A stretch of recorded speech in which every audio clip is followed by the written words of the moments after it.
Amid criticism on both sides of the aisle over the president's stance on immigration, the Biden administration has announced new policies that would limit the deportation of undocumented immigrants. Let's bring in now to discuss the executive director of the National Immigration Law Center, Marielena Hincapie. Ma'am, thank you so much for being here with us. The new guidelines are supposed to limit deportations to just those who recently crossed the border or who are some type of national security threat.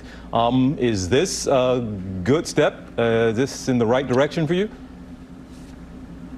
Good morning, TJ and Amy. Great to be with you. Listen, President Biden and Vice President Harris were elected by a historic number of voters who rejected the anti-immigrant policies of the last administration and supported President Biden's vision for a 21st century immigration system that recognizes that immigrants are a strength to our nation, that immigrants are essential to who we are as a nation. And these most recent guidelines that were issued fall woefully short of President Biden's promises to change our system because they provide too much discretion to immigration agents who have a long history, a culture of unaccountability and violations of civil rights. And so there are some good things in the policies, like recognizing that individuals who are exercising their legal rights to come forward about labor exploitation or tenant rights, that they can do so without the fear that they will be deported in retaliation by their employer or their landlord, for example.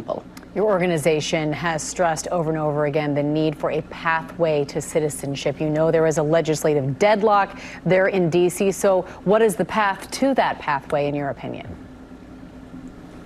Absolutely. Look, again, voters gave Democrats a trifecta, a governing trifecta. Democrats control the White House, the Senate, and the House, and we expect that Democrats and President Biden will follow through on his promise to provide a path to citizenship for as many of the 11 million people who are part of our communities.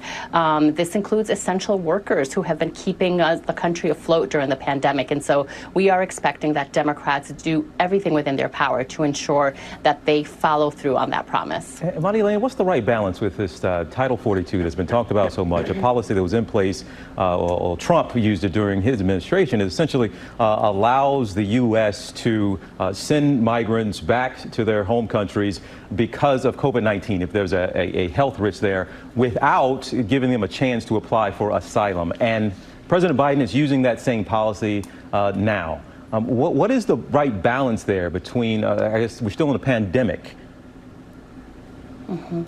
Yeah, this is one of the places, TJ, where President Biden is really, it's reprehensible that the Biden administration would be continuing a policy that the Trump administration used basically as a pretense to attack asylum seekers. And this is a right that people have both under U.S. and international law to come to our country if they are fleeing, for example, political persecution or a political disaster or climate disaster. And so the fact that the Biden administration keeps this inhumane and unlawful policy in place is unacceptable. And we continue to urge the administration to terminate, to end Title 42, and to create a legal and safe and orderly process for people to apply for asylum. Marielena, we featured this earlier this week on GMA3, the beautiful, powerful art installation that your organization installed there on the National Mall. Tell us what its purpose is and what you hope people walk away with.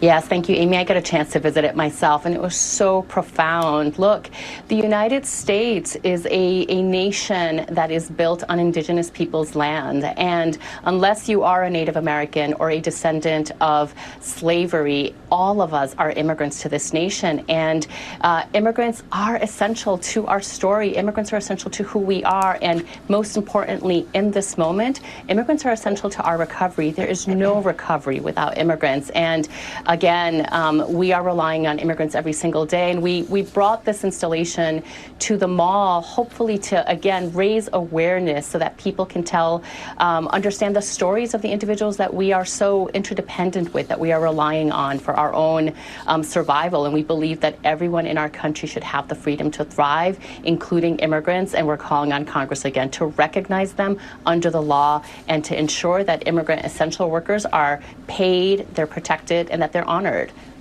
Executive Director of the National Immigration Law Center, Marielena Hincapie. Thank you so much for being with us. We appreciate it. Thank you both. Well, hey there, GMA fans. Robin Roberts here. Thanks for checking out our YouTube channel. Lots of great stuff here. So go on, click the subscribe button right over here to get more of awesome videos and content from GMA every day, anytime. We thank you for watching, and we'll see you in the morning on GMA.